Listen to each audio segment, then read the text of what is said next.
નમસ્કાર મિત્રો, વિડીયોમાં તમારું સ્વાગત છે। જી હા મિત્રો, અત્યારે હાલ મોટા અને મહત્વના સમાચાર સામે આવી રહ્યા છે। તો મિત્રો, સમાચારમાં વાત કરીએ તો અમિતાભ બચ્ચન સદીના મેગાસ્ટાર છે બિગ બી, જેઓ 81 વર્ષના છે। તેઓ 50 વર્ષથી વધુ સમયથી ઇન્ડસ્ટ્રીમાં સક્રિય છે। આ 50 વર્ષમાં તેને ઘણા બધા ઉતાર ચઢાવ જોયા છે। એક સમય એવો આવ્યો જ્યારે તે દરેક પૈસા પર નિર્ભર બની ગયો, કોઈ કામ નહોતું અને ધંધો સાવ બરબાદ થઈ ગયો હતો। જી હા મિત્રો, અત્યારે હાલ મોટા સમાચાર સામે આવી રહ્યા છે।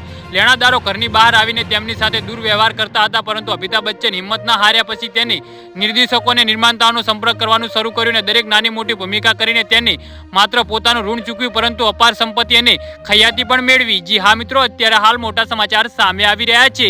બચ્ચન પરિવારની ગણતરી આજે બી ડાઉન સૌથી ધનિક પરિવારમાં થાય છે। અમિતાભ બચ્ચનનો પરિવાર ઇન્ડસ્ટ્રીમાં એક ફેમસ ફેમિલીમાંથી એક છે। તાજેતરમાં અભિનેત્રી પુત્રવધુ ઐશ્વર્યા રાય સાથે પરિવાર અને અભિષેક વચ્ચે અણબનાવની અફવાઓ વચ્ચે પુત્રી આરાધ્યા સાથે જલસામાં પહોંચી હતી। જી હા મિત્રો, અત્યારે હાલ મોટા સમાચાર સામે આવી રહ્યા છે।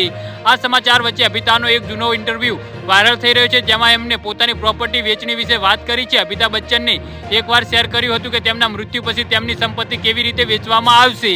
જી હા મિત્રો, તો આના વિશે તમારું શું કહેવું છે તો નીચે મારી કમેન્ટ બોક્સમાં જરૂરથી જણાવજો। અને અમારી યુટ્યુબ ચેનલને સબસ્ક્રાઇબ કરવાની ભૂલતા નહીં। વિડીયો પૂરો જોવા બદલ તમારો ખૂબ ખૂબ આભાર।